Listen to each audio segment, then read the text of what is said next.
Merhaba sevgili arkadaşlarım. Şen mutfağıma hoş geldiniz. Bugün sizlere tarifi garantili bir katmer poğaça tarifi vereceğim. Öyle bir poğaça ki ismine kruvasan bile diyebiliriz. Hem görüntüsüyle hem lezzetiyle çok beğeneceğiniz bir tarif olacağına inanıyorum.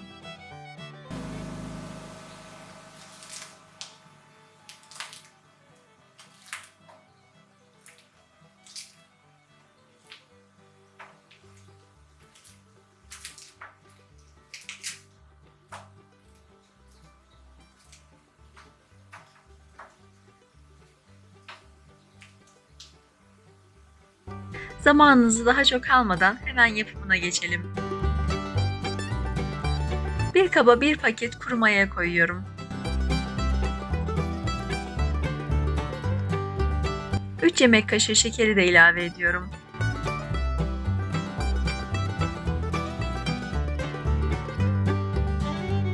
...200 milim bardak ile 3 su bardağı ılık sütü de koyalım ve maya ile şeker eriyene kadar karıştıralım.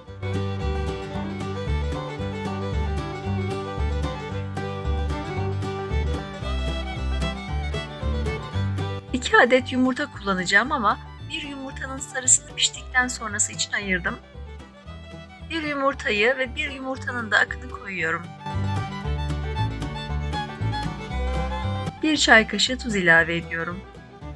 İçine çikolata koyacağım için tuz oranını az tutuyorum. Çırpıcı ile biraz karıştıralım.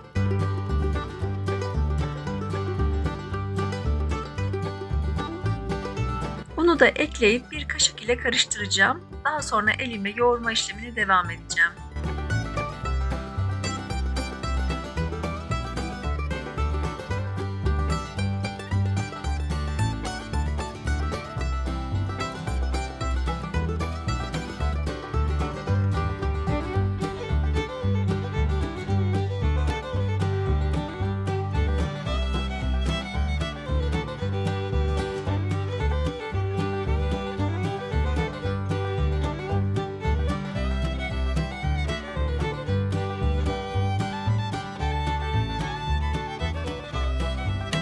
Toplamda ne kadar un koyduğumu sonunda söyleyeceğim.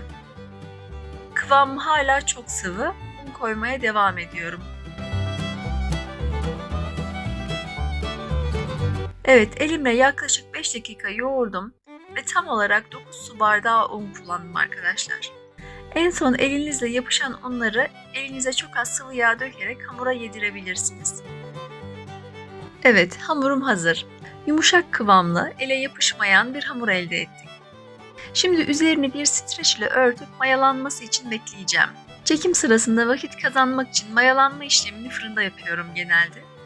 Önceden 50 dereceye ayarlayıp ısıtıyorum fırınımı. Hamur hazır olduğunda fırını kapatıp hamuru içine koyuyorum. Evet, şu anda gördüğünüz haline tam yarım saatte geldi. Fırında çok hızlı bir şekilde mayası geliyor. Pratik bir bilgidir, uygulayabilirsiniz. Tezgaha hafif un serpiyorum. Hamuru da tezgaha aldım. Şöyle 1-2 kez katlayıp uzun bir form verip bezelere ayıralım.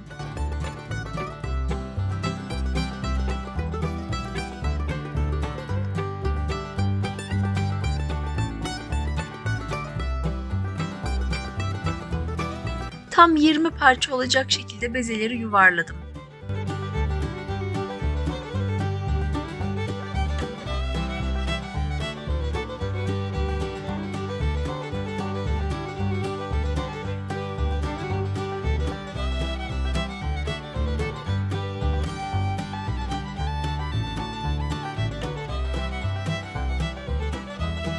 Yine tezgaha çok az un serperek hamurları servis tabağı büyüklüğünde açıyorum.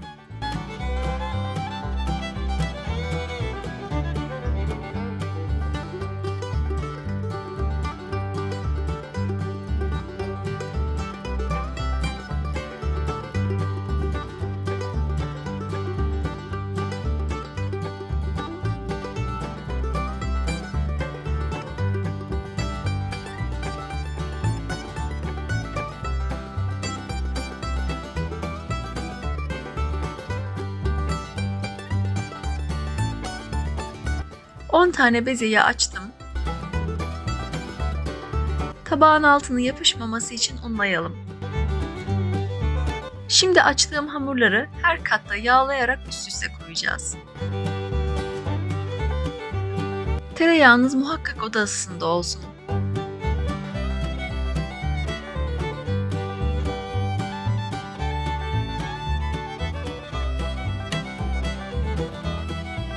Diğer hamuru da koydum. Onun da üzerine tereyağı sürüyorum.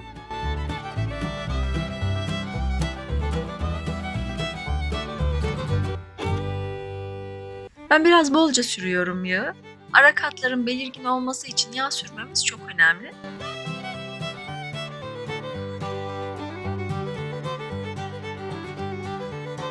Bu şekilde dizerek son kata geldim.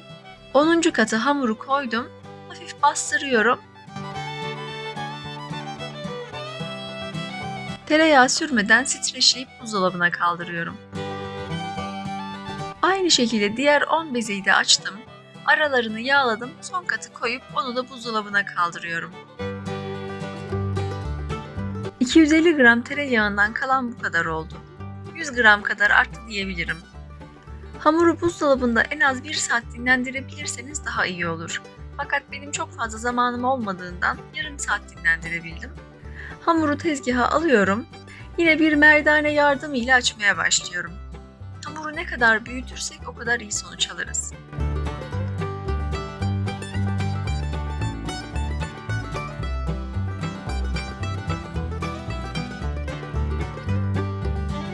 Ben hamuru yeterince büyüttüm. Şimdi diğer yüzünü çevireceğim.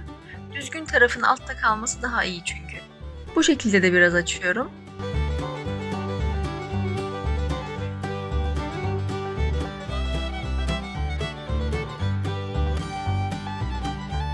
Büyük bir yufka boyutunda açtım. Artık kesebilirim.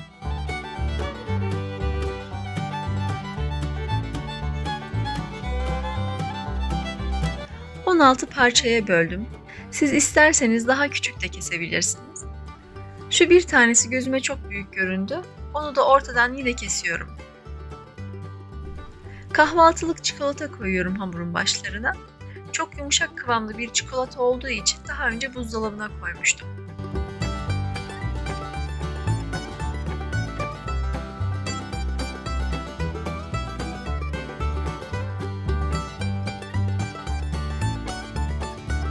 Şimdi rulo yapabilirim.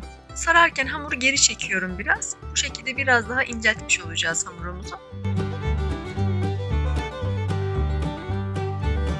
Hazırladığım katmerleri yağlı kağıt koyduğum tepsiye aralıklı olarak koydum.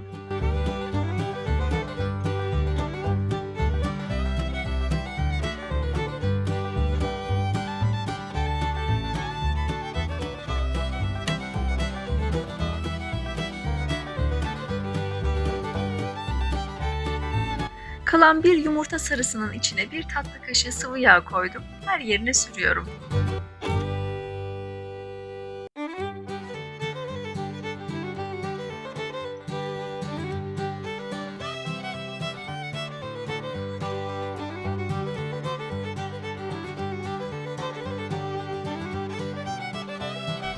File badem ile süslemek istedim ben. Siz arzunuza göre süsleyebilirsiniz.